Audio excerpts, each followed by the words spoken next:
से चली आ रही सतभक्ति की ऐसी धारा ऋषियों, मुनियों, देवताओं और त्रिदेवों ने भी जिसका भेद ना पाया। भक्ति तो सभी करते हैं।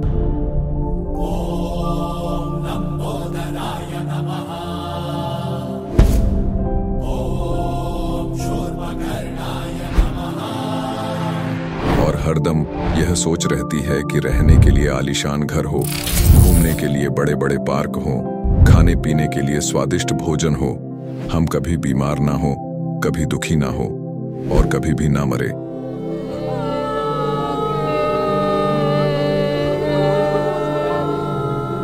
हरदम मौज मस्ती में रहे।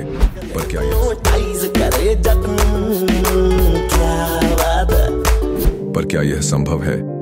हम सब इतनी भक्ति करते हैं, व्रत करते हैं, श्राद्ध निकालते हैं, कावड़ लेकर आते हैं,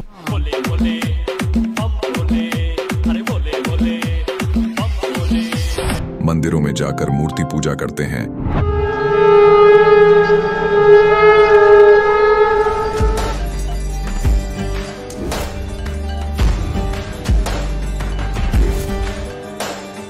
भानुकोटि भास्वरं भवाब्धितारकं परं नीलकण्ठमिप्सितार्थदायकं त्रिलोचनं कालकालमम्बुजाशमक्षशूलमक्षरम्। चर्च में जाकर प्रेयर करते हैं,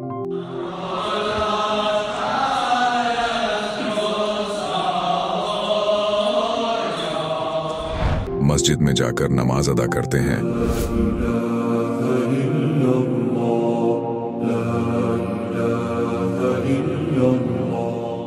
अल्लाहु अकबर कबीरा, और गुरुद्वारों में जाकर माथा टेकते हैं।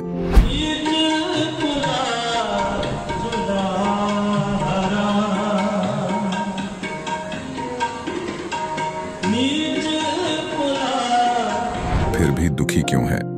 लेकिन क्या आप जानते हैं वो कौन सी भक्ति है? वो भक्ति जिसने मीरा को जहर से बचा लिया, ध्रुव और प्रहलाद की रक्षा की, अंधे को आंखें और बहरे को कान दिए, कोढ़ी को काया दी, दुखियों को सुखी जीवन दिया, मरने वाले को जीवन दान दिया और लाइलाज बीमारियों को दूर किया। जब संत रामपाल जी महाराज जी से दीक्षा ले ली थी, उसके बाद जब उनका कुछ विद इन मंथ कैंसर में राहत मिली। जैसे हम लोग परमात्मा का आदेश आया, हम लोग हॉस्पिटल गए और ऑपरेशन कराया। भगत जी 1 रुपया का भी दवाई माता जी को खाना नहीं पड़ा, और जो डॉक्टर कैंसर है बताते थे, वही डॉक्टर के मुख से हमने ये सुना भगत जी कि ये चमत्कार कैसे हो गया। तो हॉस्पिटल में दिखाया तो कैंसर घोषित कर दिया डॉक्टर ने यहाँ। तो फिर इसके इलाज के लिए घूमे, इलाज भी नहीं हुआ, तो फिर घर पे थक के बैठ गए। कैंसर के लिए जिंदल हॉस्पिटल में रहा, उसके बाद सपड़ा हॉस्पिटल में रहा, उसके बाद जयपुर में दिखाया, उसमें कोई इलाज नहीं हुआ। संत रामपाल जी महाराज जी ने चरणामृत प्रसाद दिया और आशीर्वाद दिया और भक्ति ज्ञान दिया, और उसके बाद मैं तंदुरुस्त हूँ। हर दिन में अपना सब कुछ खाता हूँ, मुझे कोई समस्या नहीं। मेरे को बीमारी ये थी सर कि ब्लड ट्यूब में मेरे को एक प्रकार का पस आ गया था और इन्फेक्शन हो गया था। उस इन्फेक्शन को डॉक्टर लोग वो कह रहे थे कि इसमें आपको ऑपरेशन करना पड़ेगा। आश्रम पहुंचने में परमात्मा का नामदान लिया और जो उन्होंने मुझे उपदेश दिया, उस उपदेश देने के बाद उन्होंने आशीर्वाद दिया। आशीर्वाद देने के बाद तत्क्षण में मेरा ये रोग वहीं के वहीं दर्द बिल्कुल ठीक हो गया। भक्ति सभी करते हैं, लेकिन उपरोक्त लाभ सिर्फ सतभक्ति से ही प्राप्त होते हैं। आज भी सतभक्ति करने वाले हजारों लाखों लोगों को शास्त्र अनुसार भक्ति का अद्भुत अनुभव प्राप्त हो रहा है। आइए जानते हैं ऐसे ही लाखों श्रद्धालुओं में से एक सतभक्ति करने वाले इस श्रद्धालु का अनुभव। नमस्कार जी। हाँ जी, सत साहिब जी। क्या नाम है जी आपका? मेरा नाम नरिंदर कौर है। कहाँ से आए हैं आप? हाँ जी, डिस्ट्रिक्ट लुधियाना पंजाब से हूँ। संत रामपाल जी महाराज से नाम दीक्षा कब लिया आपने? हाँ जी, 2016 में 25 दिसंबर 2016 को। संत रामपाल जी महाराज जी से नाम दीक्षा लेने से पहले आप क्या भक्ति साधना करते थे? हाँ जी, मैं सिख फैमिली से बिलोंग करती थी। पहले मैरिज से पहले गुरुद्वारा को मानते थे, पाठ पूजा वहीं का करते थे, सिमरन। और उसके बाद फिर शादी के बाद 1982 से राधा स्वामी पंथ से जुड़ गए। तो वहाँ से लेकर अभी 2006 तक 24 साल तक राधा स्वामी पंथ से जुड़े रहे। वहाँ भी सत्संग सुनने जाते थे, सिमरन करते थे, ब्यास जाते थे। तो लेकिन जैसे जैसे काल की भक्ति कर रहे थे तैसे तैसे माना दुख बढ़ रहे थे, सुख नहीं कोई हो रहा था। तो ऐसे ही हम ढूंढ रहे थे कि परमात्मा कौन है, वो कैसा है, कहाँ है। कहते हैं कि वो सुख का सागर है, शांति का सागर है, तो वो सुख शांति तो हमें मिल नहीं रही। तो इसलिए हम उनको ढूंढ रहे थे। तो उसके बाद 2006 में प्रजापिता ब्रह्मा कुमारी आश्रम हमारे घर के पास ही खुला। तो वो 8 दिन का कोर्स देते हैं पहले। वहाँ गए हम, आत्मा परमात्मा के बारे में बताया, परमात्मा कौन है, उसके साथ हमारा क्या संबंध है, वो कहाँ रहता है, कैसे मिलता है। तो ऐसे हमें लगा कि शायद यहाँ से परमात्मा हमें मिल जाएगा। लेकिन वहाँ भी हमने उनकी 11 साल तक पूरी मर्यादा में रहे, उनके माना बहुत ही ज़्यादा सहयोग दिया। जहाँ भी वो सेवा के लिए कहते थे सेवा भी करते थे। 4 माना उनके सब्जेक्ट हैं कि ज्ञान, योग, धारणा, सेवा। अगर कोई चारों में पूरा फॉलो करेगा तब उसको परमात्मा मिलेगा। तो वो भी हमने पूरे दिल से चारों को फॉलो किया। जहाँ तक कि आश्रम में जो महावाक्य परमात्मा के चलते हैं, जिसे वो मुरली कहते हैं, वो भी हम सुनाते थे, क्लास कराते थे। स्टूडेंट क्लास में सुबह शाम आते थे तो वो मुरली भी हम खुद कराते थे। मर्यादा में पूरा रहे, पवित्रता, वो कहते हैं कि पूरी पवित्रता धारण करो, खान पान की शुद्धता करो, बाहर का बिल्कुल नहीं खाना, लहसुन प्याज तक नहीं खाना। बिना लहसुन प्याज के हमारे घर में सब्जी बनती थी 11 साल तक। तो पूरा परिवार जो था माना वहाँ हमने उनको फॉलो किया होता। वो बेटी जो एक मेरी थी वो पहले से बीमार रहती थी, उसको भी मैंने बताया कि आप यहाँ आकर के ठीक हो जाओगे, आप भी यहाँ आओ। 25 साल की उम्र में शादीशुदा थी, उसकी 1 2.5 साल की बेटी थी। तो उसने भी इस माना संस्था को फॉलो किया। फिर उस अपने बेटी को भी साथ में रखती थी। तो उसने भी ऐसे मेरी तरह पूरी पवित्रता धारण की हुई थी, मर्यादा में चलती थी, वो भी सेवा करती थी। माउंट आबू में जहाँ इनका माना हेड ऑफिस है, वहाँ भी हम 7-8 बार गए राजस्थान में। तो पूरी तरह से फॉलो करने के बाद भी दिन पर दिन ऐसे लग रहा था कि जो सुख शांति चाहिए वो हमें मिल नहीं रही है। और शरीर जो था वो दिन पर दिन गिरावट की ओर जा रहा था। तरक्की होने की बजाय शरीर में इतनी पीड़ा थी, दर्द था, पूरी बॉडी जैसे किसी ने बहुत लाठियों से पीटा हो। तो ऐसा दर्द होने के बाद भी हम वहाँ जाते थे, कराते थे। अब उनको बहन जी को बोलते थे कि अब हम सेवा के भी नहीं लायक रहे, कि हम बाहर जा कर के भी गांव-गांव सेवा नहीं कर सकते, चल फिर नहीं सकते, घर का काम करने की भी दिक्कत आ रही है। तो अगर परमात्मा है तो वो इतना दुख हमें क्यों दे रहा है। तो वो कहते थे कि वो आपने पता नहीं कौन से बुरे कर्म किए होंगे, पाप कर्म, उसको तो भोगना ही पड़ेगा। तो भले आप अभी आप अच्छे कर्म कर रहे हो, इसका फल तो भी स्वर्ग में मिलेगा आपको। बहन जी, जैसा कि आपने बताया कि आप अन्य गुरुओं के पास भी गए, आप ब्रह्मा कुमारी पंथ में भी एक पद पे रही हैं, आप वहाँ पर मुरली सुनाते थे लोगों को। ये सब पूजाओं को करते करते भी आपको शारीरिक कष्ट आ रहे थे, आप शारीरिक रूप से बहुत ही कमज़ोर हो गए थे। आप इतना कमज़ोर हो गए थे कि अपने घरेलू काम भी नहीं कर पा रहे थे। तो हम आपसे पूछना चाहते हैं कि उसके बाद आपको इन सब बीमारियों से निजात कैसे मिली? अभी हमारे घर में जो है मेरे हस्बैंड के बड़े भाई हैं, वो 4 साल से इधर ज्ञान में थे, सतगुरु रामपाल जी की शरण में थे। वो अपने घर में अपनी वाइफ को कहते थे कि मैं इनको एक बार बोल के आता हूँ, क्योंकि ये भी परमात्मा को ढूंढ रहे हैं, ये गलत तरफ गए हुए हैं, तो इनको बताना चाहिए। तो लेकिन वो आने नहीं देते थे कि जो इतने पक्के हैं उधर मर्यादाओं में, इतना माना बाहर सेवा के लिए जाते हैं जगह जगह पर, तो उनका प्रचार करते हैं तो ये मानेंगे नहीं। तो उन्होंने फिर वो मेरी बेटी को जब देखा, कहते इसको क्या हो गया, जितनी कमज़ोर हो गई है, क्या हो गया इसको। तो जब हमने बताया कि इसको हमें समझ में नहीं है कि इसको क्या बीमारी है, भी बिल्कुल भी जो ठीक नहीं हो रही दिन पर दिन, तो उन्होंने कहा कि आप ज्ञान गंगा पुस्तक दे के जाऊँगा, आप वो पढ़ना, और आप टीवी पे साधना चैनल पे सत्संग आता है सतगुरु रामपाल जी का, आप सत्संग सुनना शुरू करो, उसके बाद आप देखना सत्संग सुनने से ही आपको लाभ होगा। तो वही हमने किया। उन्होंने अक्टूबर में 26 अक्टूबर को 2016 में हमें बताया था कि ज्ञान गंगा पुस्तक दे के गए थे हमें, और सत्संग के लिए बोला था। तो हमने सत्संग सुनना शुरू कर दिया। तो 1 महीने के अंदर अंदर जो बेटी थी उसने मन बना लिया कि मैं इधर सतगुरु रामपाल जी की शरण में आऊँगी और मैंने नाम दीक्षा लेनी है। तो ऐसे उन्होंने माना 3 दिसंबर को ही ले ली, 16 में नाम दीक्षा ले ली। उसके बाद 25 दिसंबर को जहाँ मंडी गोविंदगढ़ में मैं आई सी दीपक दास के पास, जहाँ तो इन्होंने बोला कि आप तो बहुत मैं पहले से मर्यादा में हो, तो अभी आप भी आना चाहते हो तो लो, आप देर क्यों करते हो, तो आपको ज्ञान समझ में आ गया होगा, तो सतगुरु रामपाल जी का, तो मैंने कहा कि ज्ञान तो बहुत अच्छा है। तो फिर मैंने वहाँ जहाँ मंडी गोविंदगढ़ से आके सतगुरु रामपाल जी की महाराज के शरण में आ गए, जब हमने देखा कि हमें जहाँ ही सच्चा सुख मिलेगा। बहन जी, संत रामपाल जी महाराज से नाम दीक्षा लेने के बाद आपको क्या लाभ मिले? हाँ जी, जहाँ से उसी दिन से हमें लाभ मिलने शुरू हो गए। मेरे शरीर की जो बीमारियाँ थी उसके लिए मैंने कोई विशेष इलाज नहीं करवाया, कोई भी दवाई वगैरह नहीं ली।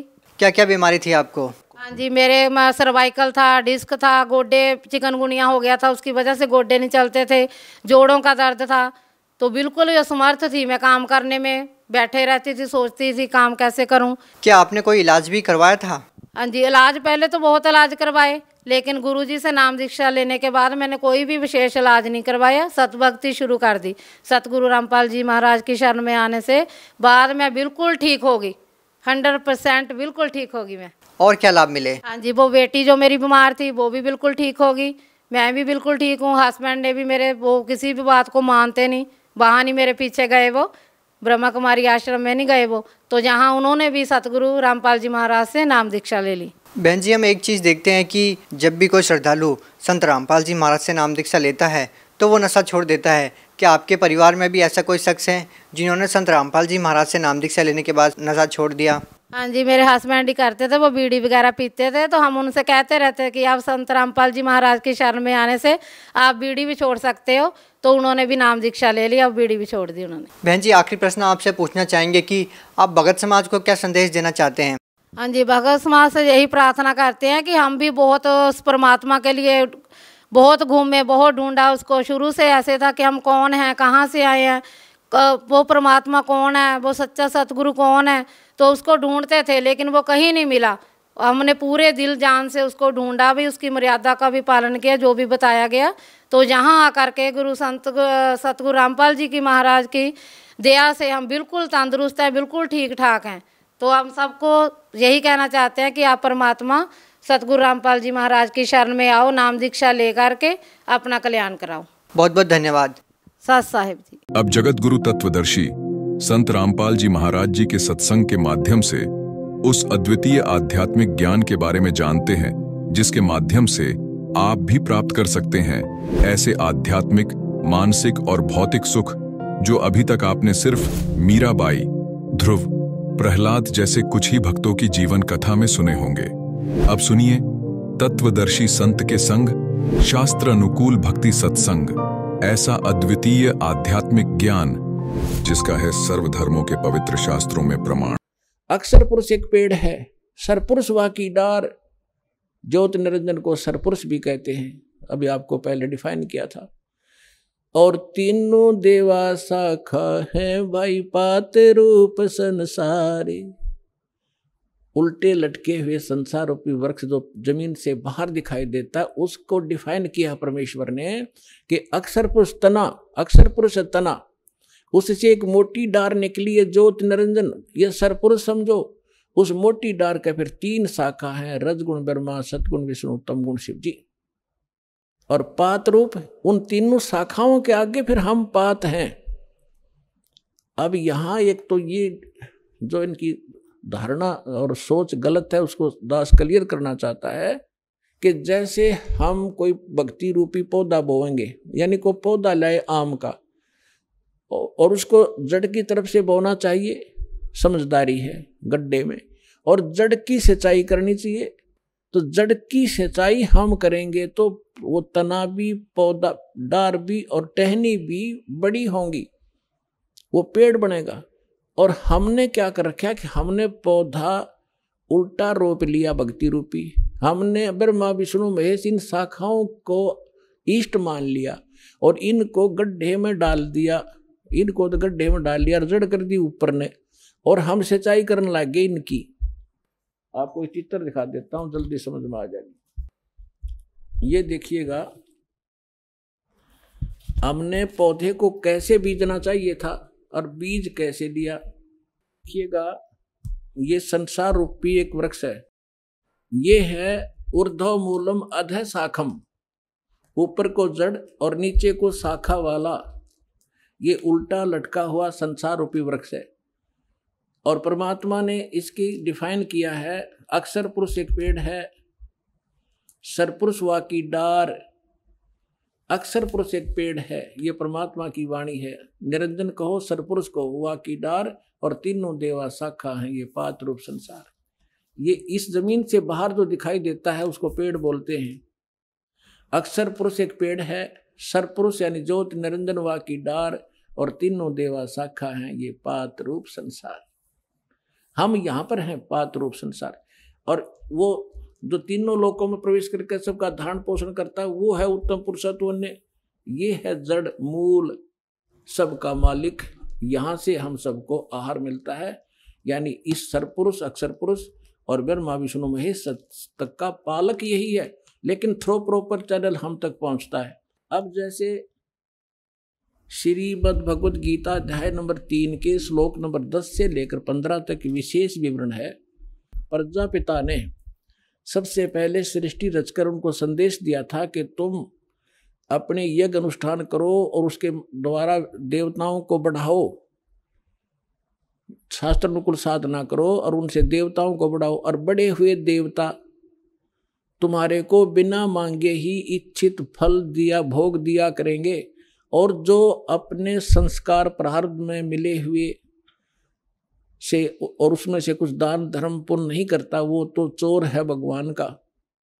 फिर 15वें श्लोक में स्पष्ट किया है कि उस परमात्मा को जो सबका धारण पोषण जो अक्षर परम अक्षर पुरुष है उसको इष्ट रूप में मान के सभी धार्मिक अनुष्ठानों को करना चाहिए, जिससे आपको सभी लाभ प्राप्त होंगे।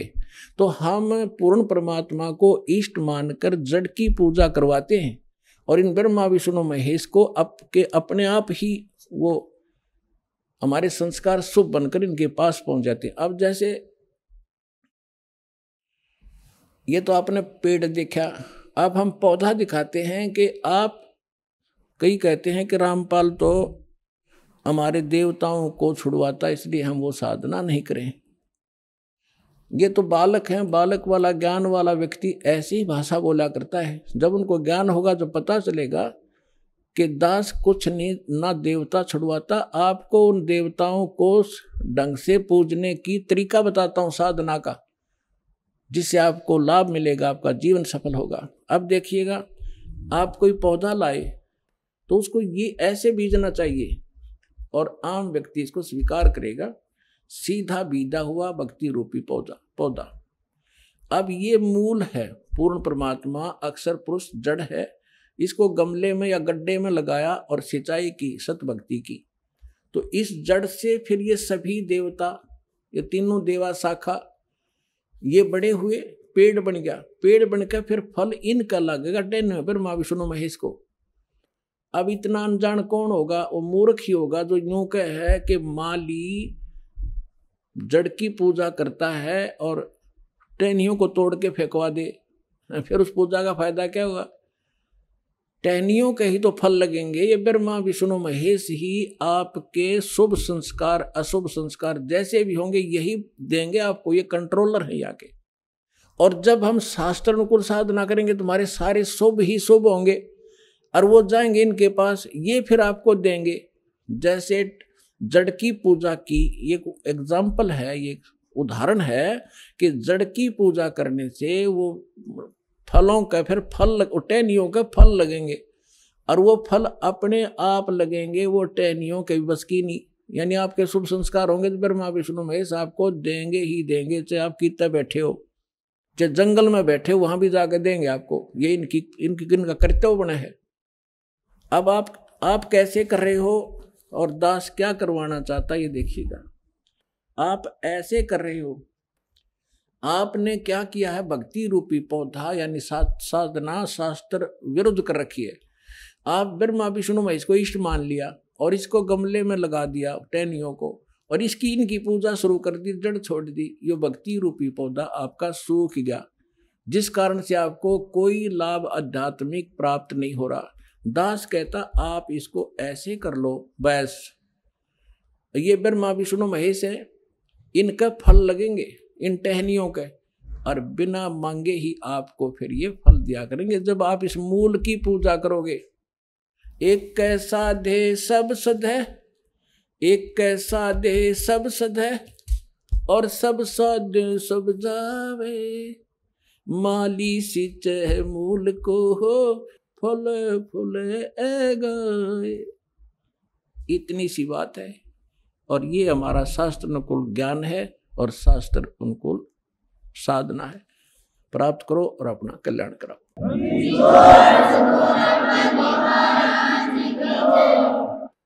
पुण्यात्माओं, सौभाग्य आपका, आपको ये अमृत वचन, ये तत्व ज्ञान सुनने को मिला और परमात्मा की दया हुई। ना इस काल के कोल्हू में हमारे दादे मर गए, परदादे मर गए उसी परिवार पोषण में, और ये यहाँ तक लाने का कारण भी परमात्मा ये आपको मेहर कर रहा, सत्कर मान लेना। ना ये कदम भी इधर नहीं चलने दे, काल इतना दुष्ट है। आपके ऊपर परमात्मा की मेहर बड़ी नजर न्यारी है जो यहाँ पहुंच रहा है, ये सत्कर मान ले। तो इसलिए पूरा ज्ञान सुनो, आपके हृदय में जो मैल है सारा साफ होगा, भगवान विराजमान होगा, सारे काम ठीक होंगे, आपका रोग कटेगा, आपको धन मिलेगा और मोक्ष मिलेगा, सतलोक चलेंगे, फिर जहाज में बैठकर चलोगे।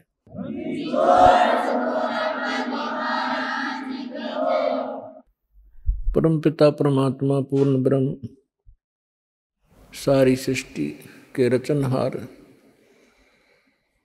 सारी सृष्टि के मालिक, कुल धनी कुल के मालिक कबीर परमेश्वर जी की असीम रजा से आप सभी पुण्यात्माएं परमेश्वर की महिमा सुनने के लिए उपस्थित हुए। आपका सौभाग्य है, आपको ऐसे समय में मानुष शरीर प्राप्त है और उससे भी अच्छी किस्मत आपकी है कि आपको ये तत्व ज्ञान और यथार्थ भक्ति विधि प्राप्त हो रही है। तो आपकी किस्मत का, आपके शुभ संस्कारों का कोई एस्टीमेट नहीं लगाया जा सकता। ना जाने आप किन किन जन्मों में आपने ये पुण्य संग्रह किए हुए। लखबर सूरा जो जही लखबर सांवत दे, लखबर यति जहान में तब सतगुरु शरणाले। तो आप ऐसी महान आत्माएं किसी न किसी युग में रहे हो। आपने परमात्मा के लिए बड़े बड़े सैक्रिफाइस किए हैं, आपने राज भी त्यागे हैं, आपने बहुत बड़ी कुर्बानियां दी हैं, तब आज आपको ये शुभ समय प्राप्त हुआ है। धन्य है आपके माता पिता जिनसे जन्म हुआ। परम पिता परमात्मा की असीम रजा से आप यहाँ पहुँचे हो। आपको जितना ये अध्यात्म ज्ञान होता चला जाएगा, उतना ही आपको सरप्राइज होता रहेगा, आश्चर्य होगा कि सचमुच सहज में भगवान मिल गए, सहज में वो ज्ञान मिल गया जिसको ऋषि महर्षि नहीं प्राप्त कर सके। ब्रह्मा विष्णु महेश को भी वो ज्ञान प्राप्त नहीं हुआ जो आज आपको भगवान ने प्राप्त करा दिया और सहज में करा दिया। अब जो कमी रहेगी तो आपकी रहेगी। तो इसके विषय में परमात्मा कहते हैं स्वयं ही कि समझा है तो सिर दर पाओ और बहुर नीरे ऐसा दाओ। यदि आपको ये ज्ञान समझ में आ गया कि हम कहाँ रह रहे हैं और किस उद्देश्य से हम जी रहे हैं और हमने करना क्या चाहिए था, हम कर क्या रहे हैं, तो अब सिर पे पैर रख लो। सिर पे पैर रखना, बहुत तेज दौड़ना किसी आपातकाल स्थिति में, कहीं कहीं पैर टिका कर व्यक्ति के। तो अब आपको ऐसा समय मिला है कि इस समय रहते रहते आप अपना कर्म बना गए तो मोक्ष प्राप्त हो जाएगा, सदा के लिए झंझट मिट जाएगा। आप इस लोक में रह रहे हो, आपके बच्चे आपको कितने प्रिय हैं, आपके माता पिता आपको कितने प्रिय हैं, आपके पति पत्नी भाई बहन आपको कितने प्रिय हैं। आजीवन आप जिस संपत्ति को संग्रह करने में लगाते हो आपको कितनी प्रिय है, उसके लिए ना जाने कितने झगड़े कर देते हैं, लड़ाई कर लेते हैं, मुकदमे कर देते हैं। तो ये कितनी अच्छी वस्तु है जिसको आप इतना लगाव रखते हो तो और फिर ये तुरंत छोड़ देनी पड़ती है, मृत्यु हो जाती है।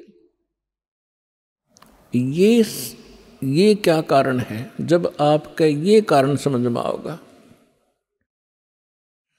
तब आपकी रुचि बनेगी परमात्मा के पाने में और सतलोक जाने की।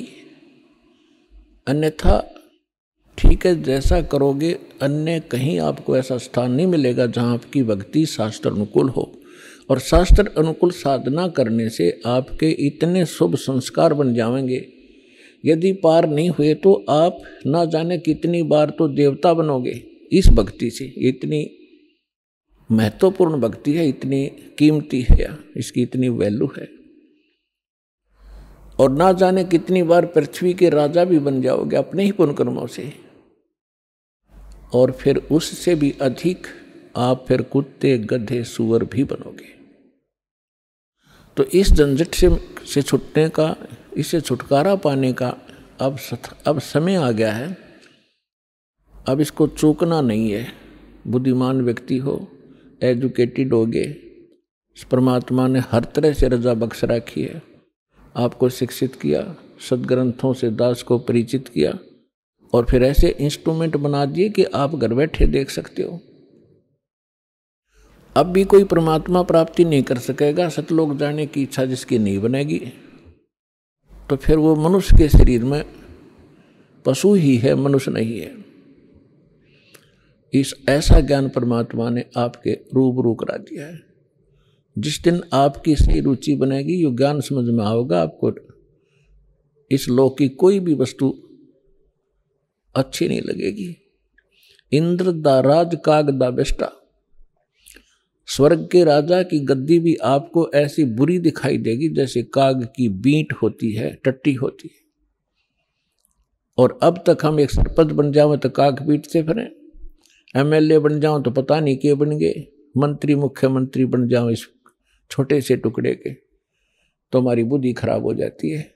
इस ज्ञान से सेटिंग होगी, यहाँ से इच्छा हटेगी। आपने देखे होंगे मुख्यमंत्री हेलीकॉप्टर से जा रहे थे, आगे उनके स्वागत के लिए माला लिए खड़े थे, रास्ते में क्रैश हो गया हेलीकॉप्टर और उस भगत जी के हाड भी ना पाए कि 3 दिन तक। तो खाक है यह जीवन। तो आपने गहराई से सोचना पड़ेगा। ये कोई डूम बाट के गीत नहीं है, परमात्मा का बता आध्यात्मिक मार्ग है। और परमात्मा कहते हैं ये कहन सुन की बात नहीं है, ये कर पाड़ने की।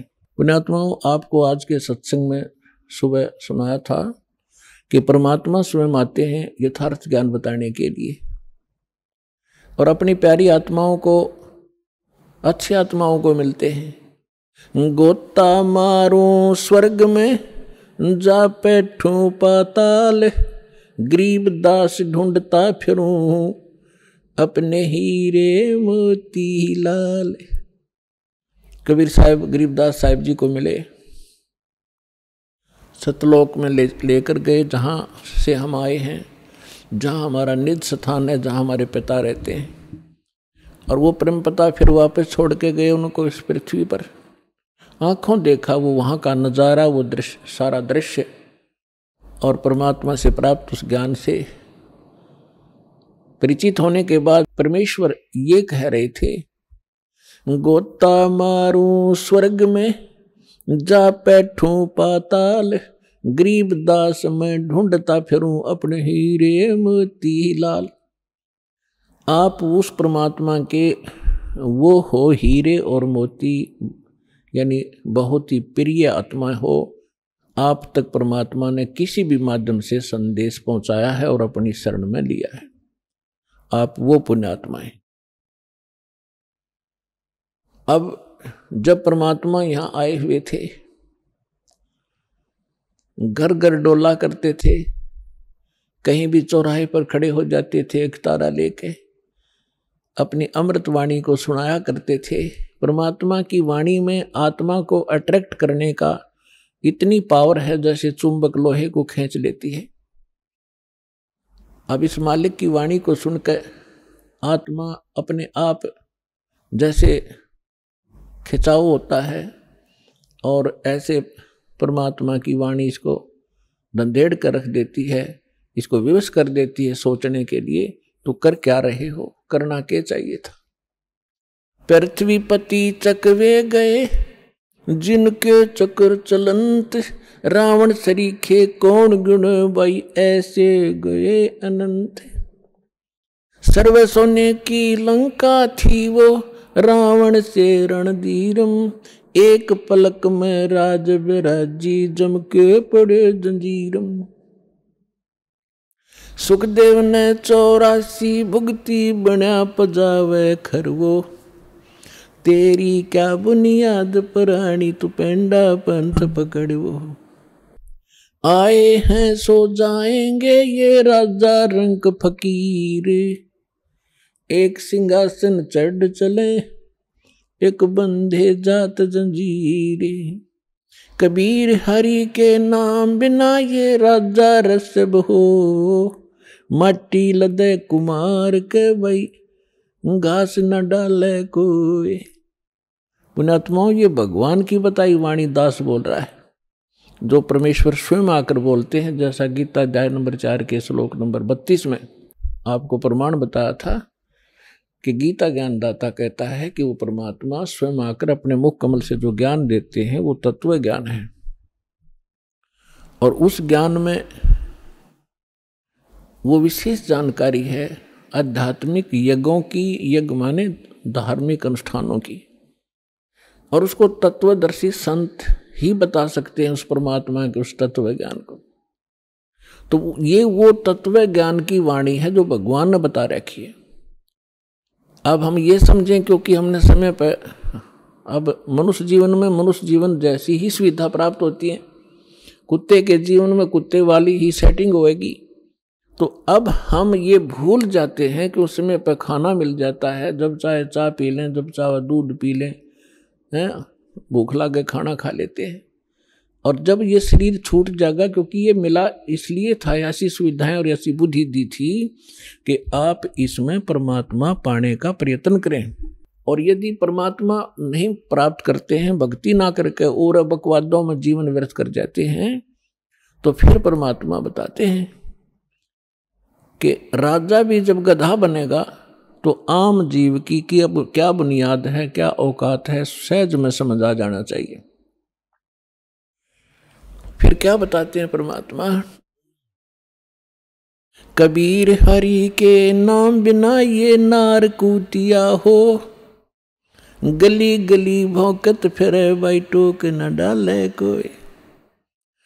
परमात्मा की भक्ति के बिना राजा की रानी भी कहते हैं कुतिया की योनि प्राप्त करती है। फिर बताते हैं नक बेसर नक पे बनी ये पैरें थी हार हमेल, कबीर बीबी पड़दे रहे थी डोडी लगे थी बार, गात उगाड़े फिरती हैं वो बन कुतिया बाजार। वो पर्दे की सुंदरी सुनो संदेशा मोर, गात उगाड़े फिरती हैं वो करें सरायों शोर। नक बेसर नक पे बनी पैरें थी हार हमेल, अब सुंदरी से कुतिया बनी भाई सुन साहेब के खेल। बीबी पड़दे रह थी इन राजाओं की रानियां, बड़े बड़े घरों की बहू बेटियां, इन मायाधारियों को हम बड़े मानते रहे। बड़े बड़े घरों की बहू बेटियां पर्दों में रहा करती थी, राजा की रानियों पर्दों में रहा करती थी, आगे उनके चौकियां लगा करती थी, कोई भी गैर व्यक्ति वहां फटक ना जा, और उसमें वो अपनी इज्जत माना करते थे। अब परमात्मा कहते हैं बीबी पर्दे रहे थी और डोढ़ी लगे थी बार, बार माने गेट का आगे चौकी पहरेदार खड़े रहा करते थे, और गात उगाड़े फिरती हैं वो बनकुतिया बाजार। वो पर्दे की सुंदरी और सुनो संदेशा मोर, अब गात उगाड़े फिरती हैं वो करें सरायों शोर। नक बेसर नक पे बनी वो पैरें थी हार हमेल, और सुंदरी से कुतिया बनी, कैसा स्वरूप बिगड़ गया। और सुन साहेब के खेत। अपने आत्मा ये बातें कोई कहने और सुनने तक सीमित नहीं रखनी है, इनको अपने हृदय में जचाना है और इस पे बहुत विवेचन करना है। परमात्मा ने ये शब्द क्यों कहे? विचारणीय विषय है कि जो बड़े घरों की बेटियां बहुएं, उनको घर से बाहर जाना अलाउड नहीं था, उनकी इज्जत का नाश हुआ था। और जिस कारण से वो सत्संग और संत के विचारों से वंचित रही, जब वो रानी थी, सुंदर गहने पहना करती थी, आभूषण पहना करती थी, काजू किशमिश और बादाम युक्त हलवे और खीर खाया करती थी, क्योंकि उनके पूर्व जन्म की कमाई शुभ संस्कार उनके साथ थे। भविष्य में कोई चार्जर लगा नहीं, भविष्य में कोई उनको ऐसा संत मिला नहीं, भक्ति करने ज्ञान सुनने का कोई अवसर ना मिलने से उन्होंने मानुष जीवन बर्बाद कर दिया। काजू किशमिश बादाम के हलवे खीर खाया करती थी और झूठा छोड़ा करती थी, उनकी नौकरानियां खाया करती थी। एक परमात्मा की भक्ति ना करने से वो अगले जन्म में कुतिया की योनि में जाती है। अब कुतिया के जीवन से आप खूब परिचित हैं, फिर भी परमात्मा ने आगे बताया है कि वही रानी जो पर्दों में रहा करती थी, जिनकी इज्जत नाश हो जाती जब सत्संग में चली जाती थी, अब वो इज्जत कुतिया बनकर घूम रही है, निवस्त्र हो रही है। तो परमात्मा कहते कुल करने के कारण जो जीव गया बिगो, इसने अपना भट्ठा बैठा लिया इस लोक लाज के कारण। और जब यू कुल के कर लेगा, जब तू चार पाया का हो, गधा बनकर कुतिया बनकर घूमोगे, जब यू तेरा खानदान तुझे क्या सहारा देगा। तो इसलिए परमात्मा ऐसी ऐसी चोट मारा करते थे, इस सूती आत्मा को जगाया करते थे जगह जगह खड़े होकर। और आत्मा इतनी अचेत कर रखी है इस काल ने, पहले तो ज्ञानहीन बनाई और फिर मोह ममता में फंसा रखी, ये तेरा बेटा या तेरी बेटी, ये तेरी कार या तेरी कोठी, और काम नहीं करेंगे। भक्ति का समय कब मिलेगा? अब तो सभी ये कहते हैं कि फुर्सत नहीं है, टाइम नहीं मेरे पास। कोई किसी ने तो ये धारणा बना रखी है कि भक्ति तो बुढ़ापे में करा करें, जवान बच्चों का, जवान बेटियों का के काम सत्संग में जाने का। फूट के बाग हमारे, बुढ़ापे में भक्ति होगी। पता कर लो बुढ़िया तो कदे दांत निकलवानी, कदे आँख बनवानी, कदे पिंडी भड़के, कदे बीपी आई, कदे लो को शुगर बढ़ गई। वो तो बिरान मट्टी का दौर है बुढ़ापे में। तो अगर पहले से ही भक्ति शुरू करेंगे तो बुढ़ापा भी हमारा रोग रहित, परमात्मा की शक्ति साथ रहेगी, तब वो ठीक रहेगा। अब परमात्मा की भक्ति का आधार देखिएगा तो जैसे प्रहलाद थे 10 वर्ष के थे और 10 वर्ष के भक्ति में लग गए थे। ध्रुव 5 वर्ष के ही थे और परमात्मा के इस तत्व ज्ञान के अंदर सूक्ष्म वेद में बताया है कि 3 वर्ष के बालक को परमात्मा का मंत्र प्रथम मिल जाना चाहिए। यही वेद प्रमाणित करते हैं। 3 वर्ष की आयु में 3 वर्ष जो परम संत होगा वो 3 वर्ष की आयु के बच्चों को ही उपदेश देना प्रारंभ कर देगा। और यदि हम इस इंतजार में रहेंगे, बुढ़े होकर वृद्ध होकर के भक्ति करेंगे, बच्चों से फारिग हो लें और मृत्यु हो जाए 20 साल की उम्र में, प्रारब्ध इतना ही हो, फिर कहाँ करेंगे? तो बचपन से ही मालिक का सहारा मिल जाएगा तो हमारी एज भी एक्सटेंड होएगी, आयु भी बढ़ेगी, साथ देगा भगवान, पाप से बचेंगे, भक्ति संग्रह होगी, 100 हमारी मुसीबतें टलेंगी। तो यहाँ परमात्मा बताना चाहते हैं कि अभी तक हमें तत्व ज्ञान ना मिलने से हम लोकवेद, दंत कथा और अपने अनुसार ही सब ज्ञान विचार व्यक्त किया करते थे जो व्यर्थ थे। तो परमात्मा ने जगह जगह जाकर के ये ज्ञान दिया 64 लाख परमेश्वर के शिष्य हो गए थे, 64 लाख। आज तो पुण्यात्माओं एक चैनल से टीवी चलता है, प्रोग्राम चलता है तो करोड़ों व्यक्ति घर बैठे देख सकते हैं, करोड़ों टीवी लगवा दिए दाता ने। पहले परमेश्वर ने अपनी आध्यात्मिक पावर का प्रयोग किया, आज वो नहीं हो सकता, क्योंकि परमात्मा हर एक काम को एक सीक्रेसी के हिसाब से करते हैं।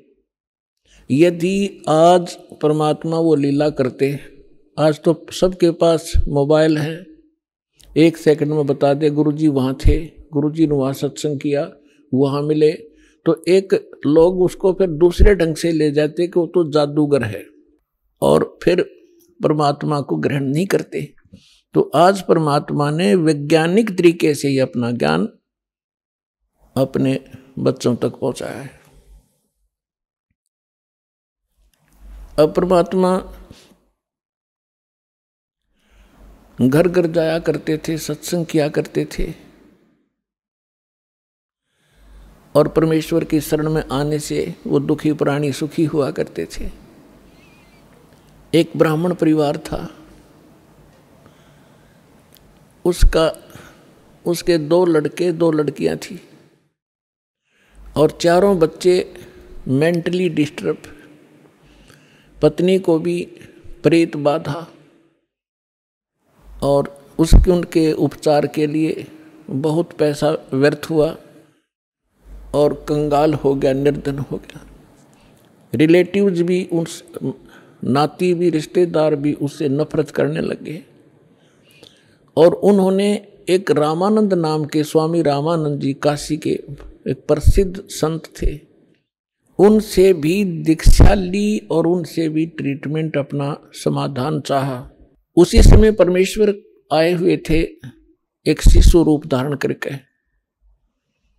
प्रकट हुए थे। काशी शहर के लहर तारा नामक एक सरोवर के ऊपर कमल के फूल पर अपने सतलोक से आकर बालक रूप धारण किया था। नीरू और नीमा नाम के 2 निसंतान पति पत्नी थे, वो परमात्मा को घर ले गए थे। वहाँ उनकी परवरिश कुंवारी गाय के दूध से हुई थी। धीरे धीरे बड़े हुए तो वो वही व्यवसाय जो नीरू किया करता था, जुलाहे का काम करने लगे, और साथ में अपना जिस उद्देश्य को लेकर आए थे वो प्रचार भी किया करते थे। इसी दौरान परमात्मा ने एक लीला की थी, वो अलग कहानी है, फिर से सुनाएंगे। अब इतना ही सुनाएंगे कि स्वामी रामानंद जी और परमेश्वर कबीर जी की गोष्ठी हो रही थी, बैठे थे। उसी समय वो ब्राह्मण पहुंच गया वहां पर, और उस ब्राह्मण ने अपने गुरुदेव स्वामी रामानंद जी से कहा कि गुरुदेव, मैं अति दुखी हो चुका हूँ, अति आर्त हूँ, आपकी शरण आया हूँ, मुझे कोई समाधान बताओ। तो रामानंद जी ने उनको बहुत सारे जंतर मंत्र और बहुत से और भी दान धर्म के तरीके बताए थे, उनसे भी उसको कोई राहत नहीं मिली। तो पुण्यात्माओं, आप जो भी कोई दुखी प्राणी होता है, वो परमात्मा की राहत लेने के लिए संतों के पास जाते हैं, या उसको जो भी कोई बता दे कि वहाँ झाड़ा लगाते हैं, वहाँ कोई ओझा बैठा है, तो वहाँ भी जाते हैं। तो जितने भी संत हैं पहले अपनी क्रिया बताते हैं, आप ऐसे करो, ये मंत्र जाप करो, ये ऐसा दान करो। उनसे भी कोई लाभ नहीं होता है, तो सभी लास्ट में ये कह देते हैं कि ये आपके प्रारब्ध में निहित है, अर्थात आपकी किस्मत में लिखा है, ये आपने भोगना ही पड़ेगा। फिर उदाहरण देते हैं कि जैसे भगवान श्री राम ने बाली को मारा था, जो सुग्रीव का भाई था, वृक्ष की ओट लेकर, और उसका भी बदला भगवान ने भी देना पड़ा श्री कृष्ण रूप में। एक शिकारी ने उनके पैर में तीर मारा, विषाक्त, और तब श्री कृष्ण जी की मृत्यु हुई। वो मारने वाला कौन था? वो शिकारी, वो बाली वाली आत्मा थी, और श्री कृष्ण राम वाली आत्मा। तो इस तरह की अटकल दे करके रामानंद जी ने उस ब्राह्मण से कहा कि भाई ये तेरे प्रारब्ध के अंदर लिखा है, ये किसी भी तरीके से नहीं कट सकता। मैं जो विधि जानू था मैंने सारी बता दी। उसी समय परमेश्वर ने कहा, स्वामी जी आप बड़े विद्वान हो, वेदों को भी जानते हो, क्या वेदों में भी ऐसा नहीं लिखा कि परमात्मा जीव के सर्व पाप नाश कर सकता है? यानी पाप से ही दुख है। पाप जो प्रारब्ध में लिखा गया है, किस्मत में लिखा गया है, तो उसको प्रारब्ध का कष्ट कहते हैं, संकट कहते हैं, और वो भोगना ही पड़ता है, भोगने से ही समाप्त होता है। तो परमेश्वर ने प्रश्न किया, क्या स्वामी जी आप, क्या वेदों में भी ऐसा ही लिखा है? स्वामी जी ने तपाक से कहा कि हाँ ऐसा ही लिखा है, किसी वेद में ऐसा प्रमाण नहीं है, सब ये लिखा कि अपना कर्म भोगना ही पड़ेगा। तो परमेश्वर ने कहा कि यजुर्वेद अध्याय नंबर 8 के श्लोक नंबर 13 को देखिए स्वामी जी। अब उनको जुबानी याद था, अपने आत्माओं या बिजली गिरी हुई है, सदग्रंथों को कंठस्थ याद कर रखा था इन ब्राह्मण लोगों ने, और इनको कख नहीं पता था ये बता क्या रहे हैं। रामानंद जी का सिर घूम गया कि एक दानक का बालक, धान दुल्हाए का लड़का, कदे इसने वेद देखे भी को नहीं, और आज इसने मंत्र बता दिया। 104 साल के उसमें परमात्मा के उनके जीवन में, लीला में जीवन जो परमात्मा शरीर में दिखा रहे थे, 99 वर्ष का अंतर था, 99 वर्ष बड़े थे परमात्मा से, और सारा जीवन ही उन्होंने वेद और गीता पुराणों के अध्ययन में बिताया था। तो परमेश्वर ने कहा, कबीर साहब ने कहा, स्वामी जी यदि प्रारब्ध का कष्ट भोगना ही पड़ गया तो भक्ति की क्या आवश्यकता है फिर? अगर किसी के संस्कार में दुख है और दुख है भोगना ही पड़ेगा, फिर भक्ति ने शर्म में मारेंगे, क्या आवश्यकता है इस भक्ति की? कौन करेगा भक्ति? क्या आवश्यकता परमात्मा की? वो भक्ति इससे हटकर है, और वो मंत्र मेरे पास है। अपने आत्माओं जो दुखी व्यक्ति है उसको तो संकेत चाहिए। उसने तभी पूछा कि आप कौन हो भाई? हे भगत जी आप कहाँ रहते हो? अब वो लाल कपड़े पहन रखे, सारी उम्र संस्कृत बोली, उसने तो महाराज जी समझ रहे, और परमात्मा बैठे एक सिंपल वेशभूषा में। उसने न्यू कहा, भगत जी कहाँ रहते हो आप, आपका कहाँ ठिकाना है? परमात्मा ने बताया, भाई मैं दानक हूँ, दुल्हा हूँ, और नीरू का पुत्र हूँ, ऐसे ऐसे हमारी झोपड़ी वहाँ रहा करूँ। अब परमात्मा ने ये बताना इसलिए अनिवार्य समझा कि जैसे न भगवान चाहिएगा तो आ जाएगा, और जब ब्राह्मण पणे में होगा, क्यों उसमें छुआछूत बहुत गणी थी, तो अपना भाई चला जाएगा। अभी आपने सुने जगत गुरु तत्वदर्शी संत रामपाल जी महाराज के मंगलमय सत्संग प्रवचन। आइए अब सुनते हैं उन भक्तों के अनुभव जिन्होंने संत रामपाल जी महाराज के प्रमाणित ज्ञान से प्रभावित होकर नाम दीक्षा लेकर अनेकों लाभ प्राप्त किए। नमस्कार सर। नमस्कार जी। सर क्या नाम है आपका? जोगा सिंह। जोगा जी आप कहाँ से हैं? जिला अल्मोड़ा से। सर संत रामपाल जी महाराज से नाम दीक्षा आपने कब ली? 2013 में। संत रामपाल जी महाराज से नाम दीक्षा लेने से पहले आप क्या भक्ति साधनाएं करते थे? इनसे लेने से पहले से मैं देवी देवताओं की भक्ति करता था, और शिव जी को मैंने पहले गुरु बनाया था। इंसानों को मैंने पहले गुरु नहीं बनाया था, क्योंकि मैं इन गुरुओं के चक्कर में कभी रहा नहीं, और मेरे को इन चीज़ों से कोई लाभ हुआ भी नहीं, और मुझे कोई इनमें सच्चाई दिखी भी नहीं, क्योंकि सबकी एक ही बात थी और एक ही चीज़ बोलते थे। कहते थे कि भाई ब्रह्मा विष्णु मैं से ऊपर का कोई ज्ञान बताता नहीं था, दुर्गा को से माता कोई बताता नहीं था। तो हमने कभी किताबों में भी पढ़ा था कि परमात्मा, ईश्वर, रब, गॉड सब एक है। तो मैं उसी एक के तलाश में, मैंने कहा एक है तो वो है कौन है, कहाँ है, कैसे मिलता होगा, जिस कारण से मैं बहुत दुखी था। मैं इतना दुख था कि मेरे परिवार में पहले क्या होता था कि थोड़ी वैसी घरेलू अपनी परेशानी थी, शारीरिक भी था मेरे को वैसे, और जिस कारण मानसिक भी था और जानवरों में भी था, बच्चों में भी था। तो जिस कारण से मैं देवी देवताओं में बहुत इतनी पूजा करता था, बहुत ज़्यादा पूजा का। साल में तो एक बार मैंने ज़रूरी करना है। मैं सल्ट का रहने वाला हूँ और सल्ट के अगर कोई भाई भगत सुन रहे हैं तो वो देख भी रहे हैं, उनको पता भी है कि मैं कितना दुखी रहता था। और इन पंडितों के चक्कर में मैं कई बकरे पता नहीं कितने काट दिए थे। मैं खुद भी काटता था और ये छोटा मोटा काम तो मैं खुद भी करता था कि छोटा मोटा ये छोटी मोटी चीज़ें को थोड़ा उनको ठीक का कर देना और थोड़ा अपना बबूती लगा के और थोड़ा उनको करके उनको लाभ तो मिल जाता था। मुझे पता ही नहीं था कि ये लाभ उनको कहाँ से मिल रहा है, क्या मिल रहा है। और ना मैं इतना जानकार भी नहीं था, इतना नशेड़ी था कि अपने आप ही रिमोट जब चैनल उस पर पड़ा तो अपने आप वो सत्संग चालू हो गया संत रामपाल जी महाराज का साधना चैनल पे। उस टाइम मेरे को ये भी पता नहीं था ये साधना चैनल पे आ रहा है। मैं इतना नशे में था कि मुझे पता ही नहीं था कि वो साधना चैनल है, क्या चैनल है। पर मैं इतना ज़रूर देख रहा था, इतने नशे में कि भांग के नशे में था मैं उस दिन।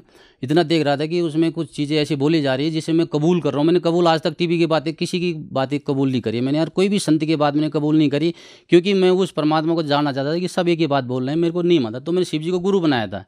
तो ऐसे क्या हुआ, एक दिन मैं जब नशे में था मैंने देखा कि रात को मैंने कुछ हाँ तो करी है, करा क्या है समझ में नहीं आया। मैंने दूसरे दिन सवेरे वो चैनल चेक किया क्या है वो। तो शाम को मैंने उस दिन ज़रा नशा नहीं किया। तो फिर मैं उसमें संत रामपाल जी के महाराज सबसे पहले तो उसमें यही आया कि ब्रह्मा विष्णु महेश के माता पिता कौन है और शेरा वाली माता अष्टंगी दुर्गा का पति कौन है। कुछ शब्द ऐसे थे जो आज तक सुने भी नहीं थे और न कभी किसी ने बताए। तो अजीब सा भी लगा पहले दिन। तो फिर मैंने वो सत्संग पूरा देखा। फिर उसमें पर मैंने यही देखा कि त्रिदेव की करे जो भक्ति इनके कदे न होए मुक्ति गुण तीनों की भक्ति में यो भूल पड़े संसार निज नाम बिना ये कैसे उतरे पार। मैं शिव जी भगवान जी की पूजा करता था। तो जब मैंने देखा कि त्रिदेव की भक्ति से मुक्ति नहीं होगी तो मेरे को एक ज़रा जिज्ञासा ऐसे बन गई कि ये त्रिदेव की भक्ति से मुक्ति नहीं होगी तो किसकी भक्ति से मुक्ति होगी। तो मैंने कहा ज़रा देखना चाहिए। फिर मैंने मालिक के दया से, परमात्मा संत रामपाल जी महाराज के दया से, जब मैंने 15-16 दिन वो सत्संग सुना होगा, संत रामपाल जी महाराज जी से दीक्षा मैंने 2013 में ली। सर, संत रामपाल जी महाराज से नाम दीक्षा लेने के बाद क्या आपको लाभ भी मिले? जी हाँ, संत रामपाल जी महाराज से दीक्षा लेने के बाद मेरे को सबसे पहले लाभ तो ये मिला कि जो मेरे आंतों में सूजन थी और डॉक्टर ने ये बताया था कि भाई मैं वैसे बाहर तो जाता ही था, दुनिया को थोड़ी पता था कि मेरे अंदर में क्या बीमारी है, मैं खाना खाता हूँ या नहीं खाता हूँ। मैं खाना बनाने का काम करता था, जिस कारण से मेरी आंतें जो थी शराब के कारण, नशे के कारण इतनी फूल गई थी कि मैं थोड़ा सा वैसे हल्का फुल्का ही भोजन किया करता था और भोजन बिल्कुल नहीं पचता था। डॉक्टर ने बोला कि भाई ऐसा है तुम हल्का फुल्का भोजन खाओ। ये दवाई देते थे, 2-4 दिन ठीक होता था, फिर वैसे ही हो जाता था। तो संत रामपाल जी के महाराज की जब मैंने थोड़ा सत्संग सुना, ज्ञान समझा, तो मैं उनसे नाम उपदेश लेके आया।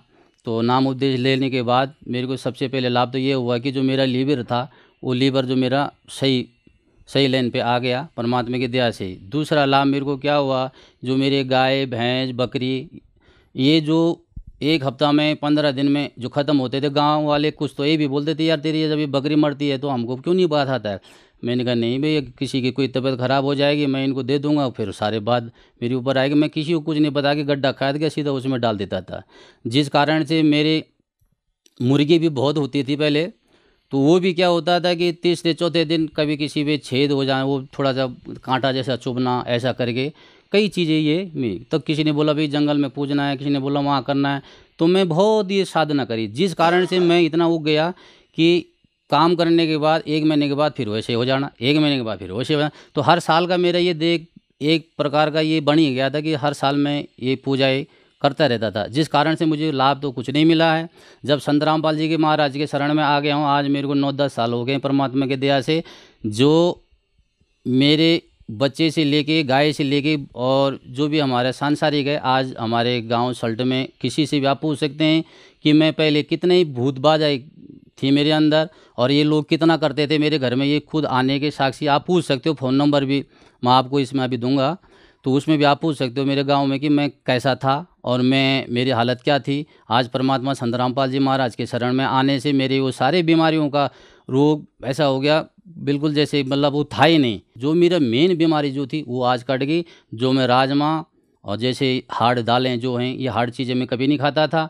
तो आज परमात्मा की दया से मैं सभी चीज़ खाता हूँ और सभी चीज़ मुझे हजम भी है और हजम हो भी जाता है हजम। मालिक की दया से अपने घर में खेती बाड़ी करने लग गया परमात्मा की दया से। तो सबसे पहले मैं 4-5 हज़ार की मिर्च बीजा करता था पहले। तो संत रामपाल जी के शरण में जब मैं आया तो उस साल क्या हुआ कि मेरी मिर्च जमी ही नहीं। सबसे पहले उस महीने में 2 महीने के बाद हमारी पत्नी जो थी वो गांव से वैसे जो मिर्च लोग पौधे फेंक देते हैं उनको लेके आई। तो 2 महीने के बाद जब वो पौधे लगाए तो मेरे गाँव के एक बुजुर्ग आदमी, उन्होंने बोला यार इसमें तो ये क्यों लगा रहा है, अगले महीने थोड़ी हो जाएगी तेरी मिर्च परमात्मा की दया से। मैंने कहा कोई बात नहीं, सब्जी के लिए तो हो ही जाएगी। जब मैं वो मिर्च लगाई परमात्मा की दया से, खैर अगले महीने तो नहीं हुई। कार्तिक के महीने में उस खेत में ऐसे मिर्च हुए परमात्मा की दया से। दूर से तो ऐसे दिख रहे कि इसमें पत्ते तो होंगे नहीं, पूरी लाल पूरी खेती ऐसी हो गई थी, बहुत बढ़िया परमात्मा की दया से। सबसे पहले 30,000 की मिर्च मैंने उगाई। ये ड्रिंक तो मैं 12 साल का था जब मैंने ये ड्रिंक बचपन से ही चालू कर दिया था, जिस कारण से अंदर भोजन तो होता नहीं था, खाली एक ड्रिंक की ड्रिंक होती थी, जिस कारण से वो आते हैं आज की पहले से लेके आते बिल्कुल ख़राब हो गई थी, डैमेज हो गई थी, खाना तभी नहीं पचता था। तो परमात्मा के शरण ग्रहण करने से बाद मेरी वो सारे बाधाएं सब बीड़ी और गांजा शराब ये सारे नशे और तो क्या अफीम भी खाया था मैंने, एक दिन अफीम भी खाया था, उसका नशा भी देखा कि ये इसमें क्या है। तो संत रामपाल जी के महाराज जी के शरण में आने से ये मेरे सारे नशाएं छूट गई। और मेरा परिवार मेरे से 3 साल बाद में उन्होंने भी नाम दीक्षा तभी ली कि उनका यार ये ऐसा आदमी अगर सुधर सकता है तो इसका मतलब कोई न कोई तो है भाई, कुछ न कुछ तो ज्ञान है या कुछ न कुछ भगवान कुछ न कुछ तो है वहाँ पे। तो उन्होंने भी संत रामपाल जी से महाराज जी दीक्षा लिया। और हमारे घरवाली के जो था दांत में दर्द हुआ करता था, उसने कहा अगर तेरा भगवान है, अगर तू सही साधन है तो मेरे दांत में दर्द हो जाएगा, मैं तब नाम ले लूँगी। परमात्मा की दया से पहले वो दर्द ठीक हुआ, फिर उसने नाम लिया परमात्मा दया से। आज मेरा पूरा परिवार उपदेशी है। भूत प्रेत तो मेरी भगत जी इतनी बाधाएं थी, जो हमारे बकरी थी तो हमारी बुआ लोग घर पे आते थे, वो कहते थे अरे बोला इसको तो पैरालिस हो गया है, तो देखो इसको तो दवाई करा। वो अपने आप हिल के अपने आप टेढ़ी हो जाती थी, फिर कुछ देर में खड़ी भी हो जाती थी। कुछ ऐसे थे जो मर भी जाते थे, जिस कारण से मेरे को काफ़ी नुकसान हुआ। और भैंस में भी ऐसा था, एक बार परमात्मा की दया से जब मैंने नाम ले लिया था तो भैंस जो था एक बार बच्चा नहीं दे पा रही थी। मेरे माँ ने बोला कि तू देख, तो पता नहीं कहाँ चला गया, ये जो है बच्चा नहीं दे पा रहा है। और वो मैंने कहा छोड़ो, नहीं दे रहा। मैंने कहा मैं अपनी भक्ति तो छोड़ नहीं सकता। मैंने अपना बैग पकड़ा, सीधा इशारे के लिए चला गया परमात्मा। मैंने कहा चलो अब अपने वहाँ चलता हूँ, सत्संग में चलता हूँ। मैंने हरियाणा की धरती पे कदम रखा होगा तब तक घर से फ़ोन चला गया, अरे बोल पापा ये भैंस ने तो बच्चा दे दिया। मैंने कहा कैसे दिया, डॉक्टर बुलाया था क्या? बोला नहीं हमको तो पता ही नहीं लगा, हमने तो बच्चा वहाँ घूमते हुए देखा। सर, जो श्रद्धालु आज आपको टीवी पर देख रहे हैं, खास करके उत्तराखंड के श्रद्धालुओं को आप अपनी भाषा में क्या कहना चाहेंगे? भाई मैं तो आपण भाषा में ये बोलना चाहूँ कि अगर पूर्ण परमात्मा पूर्ण संत जो जी संत रामपाल जी महाराज धरती पर आया छी, जो 4 वेद 6 शास्त्र 18 पुराण कुरान बाइबल गुरु ग्रंथ माँ प्रमाणित ज्ञान से ये ज्ञान आज तक कक्ष है, तब तो ये ज्ञान आज हमार धरती पर ये परमात्मा ले आए छे, जो आप प्रमाण देख दसी कि वो परमात्मा कुछ जो घोर से घोर पाप काट देने, जो हमारे वेद शास्त्र एक प्रमाण देने। सर, संत रामपाल जी महाराज से नाम दीक्षा कैसे ली जा सकती है? जी, संत रामपाल जी महाराज जी से दीक्षा चैनल पे एक पीली पट्टी चलती है नीचे, उसमें फ़ोन नंबर भी लिखे जाते हैं। परमात्मा की जगह से आज जगह जगह पे नामदान केंद्र भी हैं, और उन फ़ोन नंबर से आप फ़ोन करके और उन नाम दीक्षा केंद्र का नंबर आप जान सकते हैं और नाम दीक्षा ले सकते हैं। धन्यवाद सर। सत साहिब।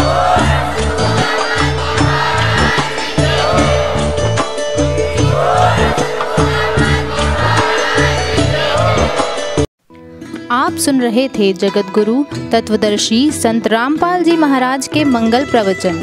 अधिक जानकारी के लिए संपर्क करें।